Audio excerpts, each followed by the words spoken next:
তদন্তটো আমাৰ খুব ক্ষিপ্ৰভাৱে আগবাঢ়িছে। আমাৰ মাননীয় IGP মহোদয় আৰু DIG মহোদয় আহি পাইছে ইয়াতে। তেওঁলোকে যোৱাকালিৰ পৰা ইয়াতে গোটেই তদন্ত প্ৰক্ৰিয়াটো চাই আছে। গতিকে অনাগত দিনবিলাকত আমি সকলোখিনি ভালদৰে আৰু জনাম।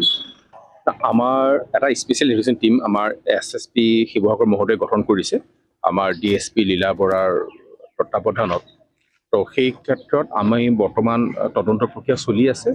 তদন্ত প্ৰক্ৰিয়াৰ সংক্ৰান্তত আপোনালোকক এটা কওঁ মই যে আমাৰ গুৱাহাটীৰ পৰা ফৰেনচিক ছায়েন্স লেবৰেটৰীৰ পৰা আমাৰ বায়'লজি টিম আৰু DNA টিম আহিছে, আৰু ডিব্ৰুগড় যিখন ৰিজনেল ফৰেনচিক ছায়েন্স লেবৰেটৰী আছে তাৰ পৰা ফিজিক্সৰ টিম এটা আহিছে। আহি তেওঁলোকে ইয়াত এক্সামিনেশ্যন কৰিছে। PM ডিজেজৰ অলৰেডি কৰা হৈছে, ৰিপৰ্টটো অহা নাই এই মুহূৰ্তলৈকে। আৰু আমি ভিচেৰক প্ৰিজাৰ্ভ কৰি তাৰ এক্সামিনেশ্যনৰ কাৰণে আমি পঠিয়াইছোঁ। ব্লাড চেম্পলক আমি লৈ পেলাই আমি এক্সামিনেশ্যনৰ কাৰণে পঠাইছোঁ। তো এই প্ৰক্ৰিয়াখিনি চলি থাকিব। আৰু বৰ্তমান আমি ইয়াত আহি প্লেচ অফ অকাৰেঞ্চ যিটো আছিল তাত আমাৰ ফৰেনচিক ছায়েন্স লেবৰেটৰী টিমে কিছুমান টেষ্ট কৰিছে। চ' টেষ্টখিনি আমি এটা উপযুক্ত সময়ত আমি টেষ্টৰ ৰিজাল্টখিনি পাম। আৰু স্পেচিয়েল ইনভেষ্টিগেশ্যন টিম আৰু আমাৰ শিৱসাগৰ পুলিচে এতিয়ালৈকে 5জন মানুহ যি FIR নাম দিয়া আছিল পিক আপ কৰা হৈছে।